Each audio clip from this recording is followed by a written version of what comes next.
দাদা, তৃণমূল প্রার্থী দল বদলু, আপনিও দল বদলু, কংগ্রেস প্রার্থীও দল বদলু, কিভাবে দেখছেন তিন দল বদলুর মধ্যে প্রতিযোগিতা হবে? না, সেটা ঠিকই আছে। দল তো মানুষ চেঞ্জ না করলে আজকে গভর্নমেন্ট কি করে চেঞ্জ হচ্ছে, আজকে বিভিন্নভাবে রাজ্য সরকার চেঞ্জ হচ্ছে, মানুষ মতের পরিবর্তন দিয়েছে। আগামী দিনে ভোটের ময়দানে পিঠ দেখিয়ে বিজেপি ছাড়েনি, বুক চিতিয়ে ছাড়ছি। আমি বিজেপিকে উপযুক্ত সময় দিয়েছিলাম, আপনারা দেখেছেন। আগে কর্মসূচি ছেড়েছি, তারপর বিজেপির বোর্ডটা খুলে রেখেছিলাম, আপনাদেরকে বলেছিলাম বোর্ডটা একদিকে হেলে গেছে, যদি খুলে রাখছি, যদি রিপেয়ার করার মতো অবস্থা থাকে রিপেয়ার করবো, নাহলে নতুন বোর্ড লাগাবো। তো ওই বোর্ডটা রিপেয়ার করা যায় না, মানে ওই দলের বোর্ড রিপেয়ার হবেই না, হ্যাঁ, ড্যামেজ হয়ে গেছে। তো সেই জন্য চেঞ্জ করে দিয়েছিলাম। আর মানে ওই দলে থেকে রায়গঞ্জের উন্নয়ন হতো না, সেই জন্য রায়গঞ্জের উন্নয়নের স্বার্থে। আর ওই ওনাদের সাথে আমার আইডিওলজি ম্যাচ হচ্ছে না। মানে বিজেপি দল অ্যাকচুয়ালি আরএসএসের দল, যে আরএসএস করবে তার দাম আছে, যে আরএসএস করবে না তাও দাম নেই। কৃষ্ণ কল্যাণী তো কোনোদিন আরএসএস করেনি, সেই জন্য ওখানে সম্মান পাইনি। আমাকে রাজনীতিগতভাবে ফরওয়ার্ড ব্লক থেকে বহিষ্কার করা হয়েছিল, সেটা খবরের কাগজে বেরিয়েছিল, কিন্তু সেটা কেন বহিষ্কার করা হয়েছে, কি কারণে, তার ব্যাখ্যা আজ অবধি আমি পেলাম না। আমি একটা ফরওয়ার্ড ব্লক থেকে বেরিয়ে একটা আলাদা দল আজাদ হিন্দ মঞ্চ গঠন করেছিলাম, এবং সেই দলকে নিয়ে আমি ফরওয়ার্ড ব্লকের ভিতরে থেকে বামফ্রন্টের সঙ্গে থেকে আমি অনেকগুলো মিছিল মিটিং সবই করেছিলাম। তাতে বিমান বোস আমাদের সঙ্গে ছিলেন, মোহাম্মদ সালিম সাহেব আমাদের সঙ্গে ছিলেন, সূর্যকান্ত মিশ্র ছিলেন, অনেক জায়গায় আমরা সভা করেছি। তার মধ্যে দিয়ে এটা প্রমাণিত হয়েছিল কি ফরওয়ার্ড ব্লক যেটা করেছে সেটা ফরওয়ার্ড ব্লক দল পার্টির যে গঠনতন্ত্র না মেনেই এটা করেছিল। তার জন্যই বামফ্রন্ট আমাকে সঙ্গে নিয়ে কিন্তু মিছিলে হেঁটেছে, আমার সঙ্গে প্রোগ্রাম করেছিল, সেখানে বামফ্রন্ট আমাকে আজাদ হিন্দ মঞ্চ হিসাবে মর্যাদাও দিয়েছিল। সেখানে যখন আমি বুঝতে পারি কি এখানে যে অবস্থা আছে ফরওয়ার্ড ব্লক দলের মধ্যে, এবং ফরওয়ার্ড ব্লক দল নিজেকে আস্তে আস্তে ডানপন্থী দল হিসাবে তৃণমূলের সঙ্গে নিজেকে যুক্ত করে দিচ্ছে, বিশেষ করে ওখানকার নেতৃত্বরা, তারপর আমি প্রতিবাদ জানাবার পরে, সেই প্রতিবাদের পর আমি বুঝতে পারলাম তখন আমাকে লড়াই করতে হলে তৃণমূলের সঙ্গে, আর বর্তমানে যে কেন্দ্র সরকার আছে বিজেপি, তার বিরুদ্ধে লড়াই করতে গেলে সঠিক দল হচ্ছে কংগ্রেস, যে বুক চিটিয়ে চোখে চোখ রেখে কথা বলার সাহস রাখে, লড়াই করার সাহস রাখে। তা আমি লড়াই করার মানসিকতা নিয়ে রাজনীতি করতে এসেছি। আমি দেখলাম কংগ্রেস হচ্ছে একটা বিকল্প, যে বিজেপির বিরুদ্ধে, তৃণমূলের বিরুদ্ধে লড়াই করতে পারবে। তার জন্য আমার কাছে আইডিয়াল হিসাবে আমি যেটা দেখেছিলাম যে আমাদের উত্তর দিনাজপুর জেলায় তৃণমূলের অত্যাচার, তৃণমূলের অনেক রকম মানে ইয়ে করেছিল, অত্যাচার করেছিল, অনেক রকমভাবে প্রলোভন দিয়েছে, অনেক রকমভাবে এ ভয় দেখিয়েছে। সেই সব করার সত্ত্বেও আমরা দেখলাম আমাদের জেলা সভাপতি মাননীয় মহেশ সেনগুপ্ত মহাশয় কংগ্রেসের ঝান্ডা ধরে নিজের জায়গায় দাঁড়িয়ে থেকেছিলেন। তো ওনার লড়াই করার মানসিকতা দেখে আমি মুগ্ধ হয়েছিলাম কি না, এরকম একজন লড়াকু নেতৃত্বের সঙ্গে যদি আমি থাকি তাহলে আমিও লড়াই করতে পারবো।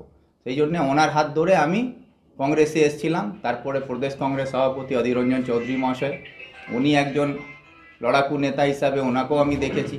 এই দুই নেতার নেতৃত্বে আমি কংগ্রেসে যোগদান করেছিলাম। দাদা, তৃণমূল প্রার্থী দল বদলু, আপনিও দল বদলু, কংগ্রেস প্রার্থীও দল বদলু, কিভাবে দেখছেন তিন দল বদলুর মধ্যে প্রতিযোগিতা হবে? না, সেটা ঠিকই আছে। দল তো মানুষ চেঞ্জ না করলে আজকে গভর্নমেন্ট কি করে চেঞ্জ হচ্ছে, আজকে বিভিন্নভাবে রাজ্য সরকার চেঞ্জ হচ্ছে, মানুষ মতের পরিবর্তন দিয়েছে। আগামী দিনে ভোটের ময়দানে প্রথম কথা হচ্ছে পিঠ দেখিয়ে বিজেপি ছাড়েনি, বুক চিতিয়ে ছাড়ছি। আমি বিজেপিকে উপযুক্ত সময় দিয়েছিলাম, আপনারা দেখেছেন। আগে কর্মসূচি ছেড়েছি, তারপর বিজেপির বোর্ডটা খুলে রেখেছিলাম, আপনাদেরকে বলেছিলাম বোর্ডটা একদিকে হেলে গেছে, যদি খুলে রাখছি, যদি রিপেয়ার করার মতো অবস্থা থাকে রিপেয়ার করবো, নাহলে নতুন বোর্ড লাগাবো। তো ওই বোর্ডটা রিপেয়ার করা যায় না, মানে ওই দলের বোর্ড রিপেয়ার হবেই না, হ্যাঁ, ড্যামেজ হয়ে গেছে। তো সেই জন্য চেঞ্জ করে দিয়েছিলাম। আর মানে ওই দলে থেকে রায়গঞ্জের উন্নয়ন হতো না, সেই জন্য রায়গঞ্জের উন্নয়নের স্বার্থে। আর ওই ওনাদের সাথে আমার আইডিওলজি ম্যাচ হচ্ছে না। মানে বিজেপি দল অ্যাকচুয়ালি আরএসএসের দল, যে আরএসএস করবে তার দাম আছে, যে আরএসএস করবে না তাও দাম নেই। কৃষ্ণ কল্যাণী তো কোনোদিন আরএসএস করেনি, সেই জন্য ওখানে সম্মান পাইনি, আর সেটা চলে আসি। তারপর বিগত 1.5-2 বছর ধরে তৃণমূল কংগ্রেসে আছি, আর তৃণমূল কংগ্রেস থেকে আমি কি কাজ করেছি এরা রায়গঞ্জবাসী সবাই জানে, আপনারা মিডিয়া আছেন, আপনারা দেখেছেন। ব্যক্তিগতভাবে ফরওয়ার্ড ব্লক থেকে বহিষ্কার করা হয়েছিল, সেটা খবরের কাগজে বেরিয়েছিল, কিন্তু সেটা কেন বহিষ্কার করা হয়েছে, কি কারণে, তার ব্যাখ্যা আজ অবধি আমি পেলাম না। আমি একটা ফরওয়ার্ড ব্লক থেকে বেরিয়ে একটা আলাদা দল আজাদ হিন্দ মঞ্চ গঠন করেছিলাম, এবং সেই দলকে নিয়ে আমি ফরওয়ার্ড ব্লকের ভিতরে থেকে বামফ্রন্টের সঙ্গে থেকে আমি অনেকগুলো মিছিল মিটিং সবই করেছিলাম। তাতে বিমান বোস আমাদের সঙ্গে ছিলেন, মোহাম্মদ সালিম সাহেব আমাদের সঙ্গে ছিলেন, সূর্যকান্ত মিশ্র ছিলেন, অনেক জায়গায় আমরা সভা করেছি।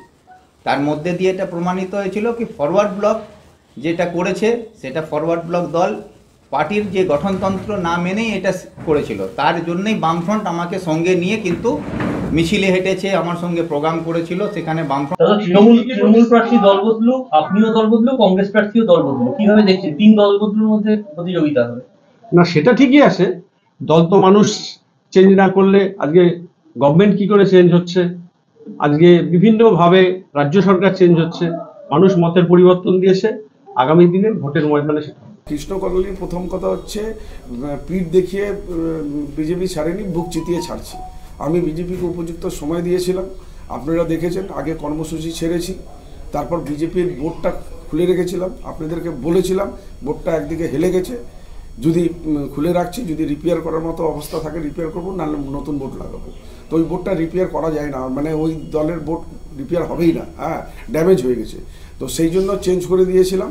আর মানে ওই দলে থেকে রায়গঞ্জের উন্নয়ন হতো না, সেই জন্য রায়গঞ্জের উন্নয়নের স্বার্থে আর ওই ওনাদের সাথে আমার আইডিওলজি ম্যাচ হচ্ছে না।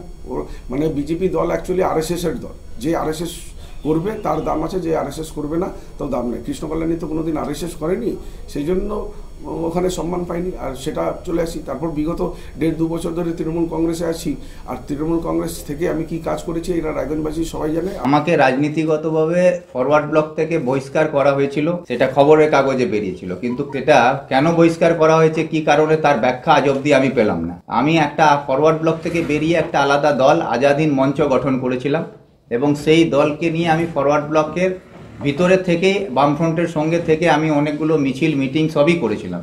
তাতে বিমান বোস আমাদের সঙ্গে ছিলেন, মোহাম্মদ সালিম সাহেব আমাদের সঙ্গে ছিলেন, সূর্যকান্ত মিশ্র ছিলেন, অনেক জায়গায় আমরা সভা করি। তার মধ্যে দিয়ে এটা প্রমাণিত হয়েছিল কি ফরওয়ার্ড ব্লক যেটা করেছে সেটা ফরওয়ার্ড ব্লক দল পার্টির যে গঠনতন্ত্র না মেনেই এটা করেছিল। তার জন্যই বামফ্রন্ট আমাকে সঙ্গে নিয়ে কিন্তু মিছিলে হেঁটেছে, আমার সঙ্গে প্রোগ্রাম করেছিল, সেখানে বামফ্রন্ট আমাকে আজাদ হিন্দ মঞ্চ হিসাবে মর্যাদাও দিয়েছিল। সেখানে যখন আমি বুঝতে পারি কি এখানে যা অবস্থা আছে ফরওয়ার্ড ব্লক দলের মধ্যে, এবং ফরওয়ার্ড ব্লক দল নিজেকে আস্তে আস্তে ডানপন্থী দল হিসাবে তৃণমূলের সঙ্গে নিজেকে যুক্ত করে দিচ্ছে, বিশেষ করে ওখানকার নেতৃত্বরা। তারপর আমি প্রতিবাদ জানাবার পরে, সেই প্রতিবাদের পর আমি বুঝতে পারলাম তখন আমাকে লড়াই করতে হলে তৃণমূলের সঙ্গে, আর বর্তমানে যে কেন্দ্র সরকার আছে বিজেপি, তার বিরুদ্ধে লড়াই করতে গেলে সঠিক দল হচ্ছে কংগ্রেস, যে বুক চিটিয়ে চোখে চোখ রেখে কথা বলার সাহস রাখে